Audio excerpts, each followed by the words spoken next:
Alright, today I wanted to do a video on a pack that I picked up here, and we'll get to that in just a second, and the reasoning for it, and why I did that, and the cost and everything. And I wanted to give you some context here. This is the hiker trail sign. This is for trail. This trail is for hiker use only. We got the Cold Creek Trail Camp. Please close the gate, and a few scouting type signs here, and then there is Camp Spirit Lake, or the lake, and then Camp Spirit Lake used to be just around the bend. I think that was a Boy Scout camp that no longer exists because it was wiped out during the Mount St. Helens eruption. This frame unfortunately is a little on the crooked side there, but nothing I could do about it right now. But one of the things, oh, and yes, we do have this sitting on a little kid's desk here, a relief map type of thing, when you call it, and in a frame here. I want to say there was probably a plastic dome over it so that, I say a dome, but a plastic cover, so that people don't touch it. And there was a legend there that's been removed or stolen. But that's Mount Hood and all the different surrounding roads and trails and everything. Very much kind of handmade type thing. They're really neat, but very cool to have that one. But I picked this pack up at the Goodwill bin store. I'm filming this a second time because I had way too many shadows. And my friends were like, why are you picking that up? That's going to be at least $5. Well, it was around something like $4.50 or something like that. And a quick little eBay search, and one of the first ones I found was a pack that was $2,000. That's not why I bought it. But the $2,000 pack was one of the most ripped ones, damaged, and also stained and moldy and all of that fun stuff. And they had the audacity to say it was from the 50s, which it was. And if you look at this one here, well, hopefully we don't have too many shadows here. This one says National Council New York City. That usually means it's the 1950s and after. So why did I want this pack here? Well, again, the hiking theme there, and I figured $5 seemed to be a good price. I have since washed it, but unfortunately, we washed a few white spots into it, and the big dirt didn't come off. I also think I washed some damage into some of the cords there. So there's some cord fray there, which might be irreparable, and then there's some cord fray right here, and so on and so forth. I do have some extra cord of different color, extra cordage there, which might help. And the biggest kicker is why my friend threw it back is because it's missing a buckle piece right here. So here's the adjusting buckle right there, and then this one here, the loop, the round piece is missing. It's not that hard to make something that looks better than what was on there. I just want to use it as kind of like a small hiking pack here. And then when I washed it, I kind of, wore out the leather there, some light spots there, and it kind of crinkled this here. But again, it's good enough. There was no name on here or whatever.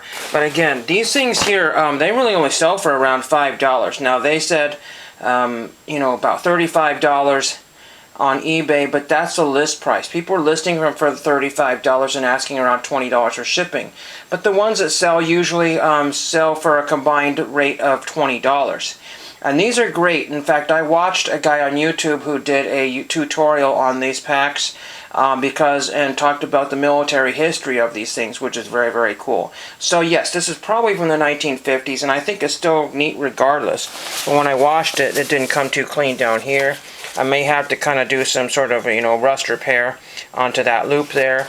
And, whatever is going to go in here, it's not really food related. And also, if it was, it'd be in its own separate bag. So don't have to worry about that.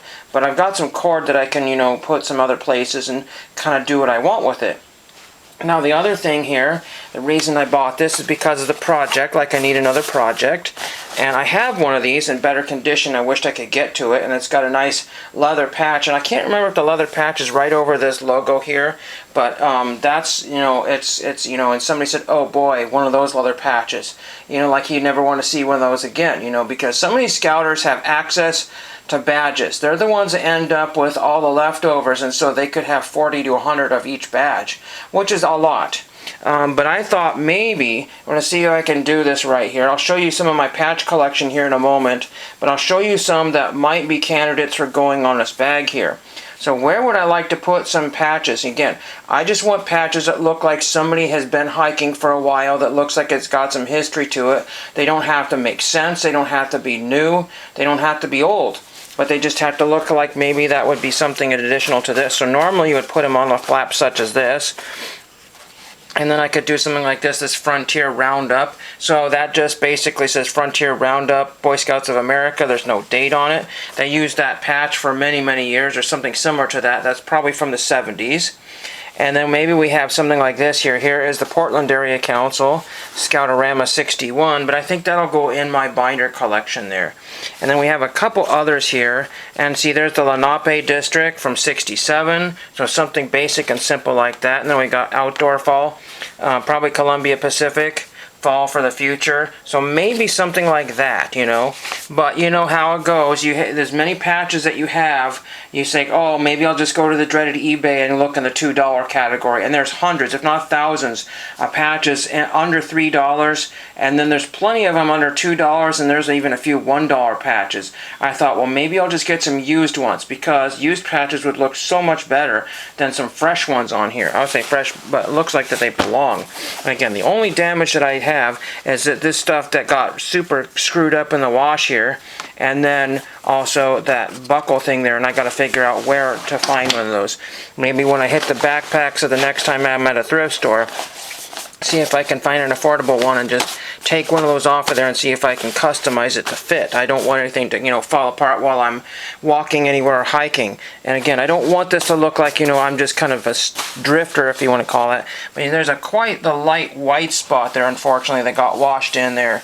That's not good, you know. I mean, that could be like a wear spot there. But the $2,000 pack, trying to stay away from some shadows here. The $2,000 pack on eBay, just type in Haversack Boy Scouts 1950s and you'll find it. It's probably dry rotted as well. So you got to watch out for things like that. Again, $20 is about where you want to be at. One sold for 99 cents because it had a whole bunch of patches on it. And it was super beat up bag. I think they were probably going to save the patches off and throw away the bag. But in all, they were 20 bucks into it, and that's why it was only 99 cents shipping. So again, but the thing that I stress all the time is, if you want it and you will never see it again out in the open, that's the time to get it if you feel like you can afford it. And the value in it is not to me because it's a historical item necessarily, but it's because I'm going to use it. It's not because I'm going to flip it or resell it. And for me to procure a bag like this would have been at least $20 on eBay, maybe in worse condition than this one, and I'm happy to have this for under $5. Now I'm going to show you some of the patches in my collection. Now this is just one of many binders. I always like to add stickers to the binders here, Philmont Scout Ranch, and just some sort of basic scout patch there, or design there, and just all the kind of badges that I just didn't want to, you know, throw on a patch blanket or some sort of project thing. And again, these don't have a lot of value. Even the ones like this one from 1946, that doesn't have a lot of value. I mean, I was probably only a couple of dollars into that at the most. So you can still find, you know, early patches from when parents and grandparents were in the scouting program. There's one from 76. My 75 patches are in a separate binder. I have to do this fairly quickly here because it's roasting in here. I just like this patch for whatever reason from 1986.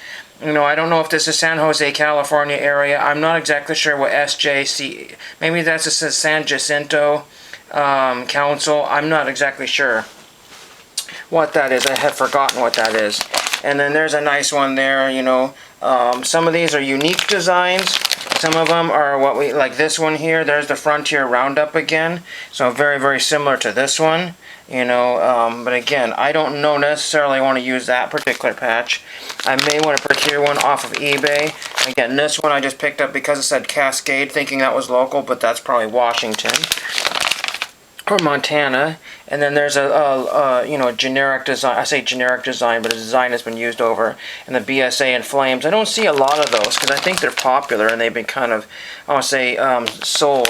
And there's a fun one here because this is a pre-production patch missing, I believe, without the border on there. And there's one with the border, so you can get kind of like baseball cards here and all kinds of stuff here. And again, these are just ones that I've collected over the years. That came in lots. There's some Girl Scout patches. I think that's what that one is, but I'm not sure. I think these are ones I might have found at a thrift store at some point. I said, you know what? They're not expensive. Just get them. And then this is a big one here. That would be what you put on your jacket, more than likely. But I'm not part of Troop 138. So that's not something I want to use. And then here's another Nicollet area. That's very similar to the one we just saw here. The Nicollet area patch is very similar to this one here. You see, they've used that design for a very, very long time. I saw a design that was used in 1969, and then I found a patch that was like 1995 or something, 96. Maybe it's even into the 2000s, and that was the same design. It's really neat. So let's kind of get a good history here.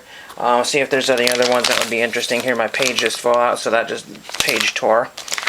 Those old photo album pages, I can't remember, 20th Century Plastics, they tend to do that. And there's some, you know, those would look cool on there, but again, I'm not exactly sure I want to use those on there. And I have a few ideas. And you know, the funny thing is you're going to buy 2 or 3 patches and it's going to cost you more than the whole bag. So again, you know, those people that just said, I don't really want it, I don't know what to do with it, you know, because it's at $5, you know, and these people have antique malls and eBay stores. Double your money on it or something like that. But I'm very, very happy to have that. I'll repair that, do something fun with that. Just a little project time there, and thank you for watching.